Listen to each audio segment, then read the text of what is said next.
Boy, am I glad to see Styx again. Not because I've been lying awake at night, yearning to return to the murky Temu Warhammer dark fantasy swamp he calls home. And not because I thought, you know what modern gaming needs? A goblin with a quartz dependency and a deeply questionable moral compass. No. I'm glad because Styx Blades of Greed feels like a rare species in 2026. A mid budget stealth game that is absolutely confident in what it is, doesn't try to become a lifestyle brand, and is just really bloody good at its job. This is the sort of game people claim to want when they say, why can't we just have shorter games with worse graphics?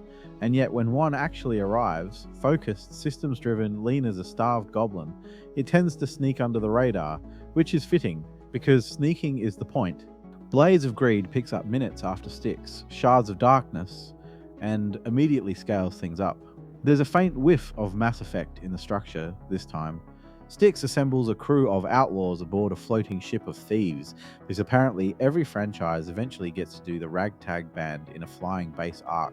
The objective? Steal quartz shards from across the continent.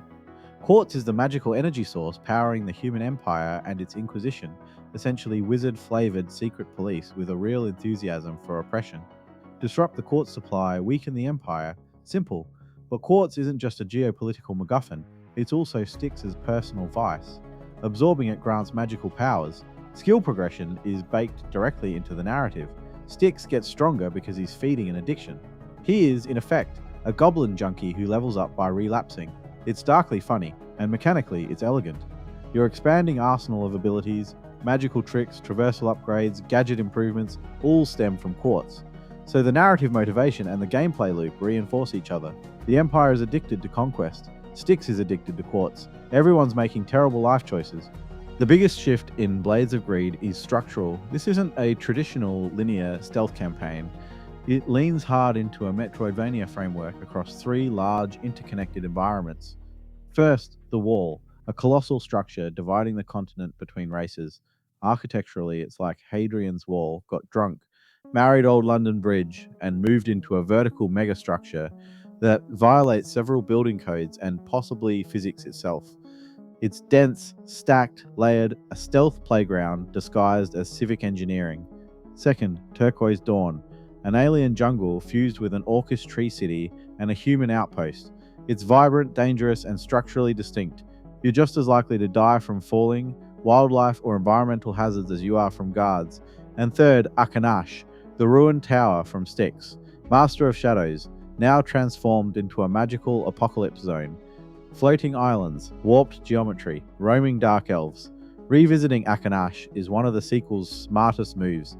There's something uniquely satisfying about returning to a familiar space that's been twisted by time and catastrophe. Areas you once crawled through cautiously are now visible from impossible new angles thanks to your expanded traversal kit. And that traversal, it's glorious. Over time, Styx gains abilities that steadily unfold the map.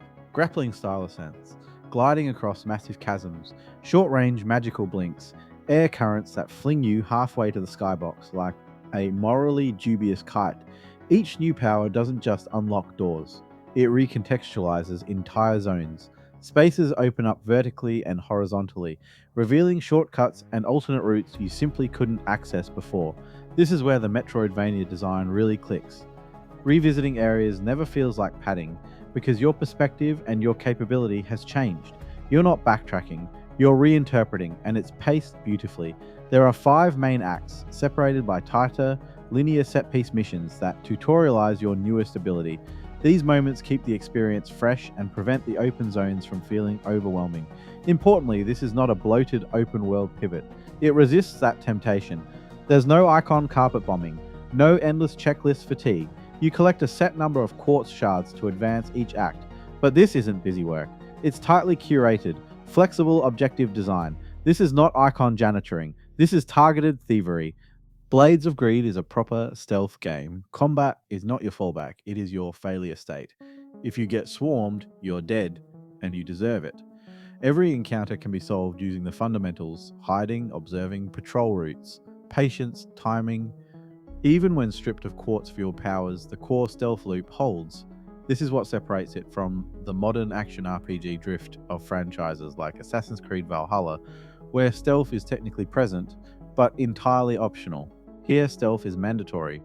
Yes, the magical toolkit is delicious. You can mind control guards, create clones to trigger levers, sabotage environments with theatrical flair, engineer cascading distractions, pulling off a perfect chain, chandelier loosened, patrol diverted, armored knight puppeteered into plunging to his doom, delivers a genuine dopamine spike.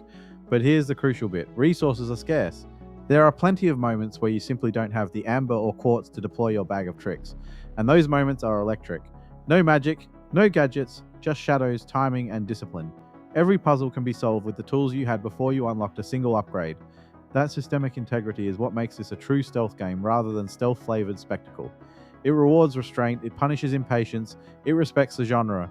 Not everything lands, the cutscenes are uneven. Some voice performances are perfectly serviceable.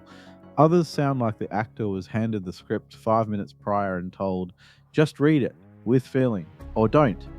There's occasional stiffness in camera transitions and audio timing, the sort of technical awkwardness that pulls you out of the moment. It's not catastrophic, but it's noticeable. Thankfully, cutscenes are a small percentage of the runtime. This isn't Metal Gear Solid 4, Guns of the Patriots, where you put the controller down and consider making a sandwich. When you're actually playing, the game absolutely sings. What impresses me most about Blades of Greed is restraint.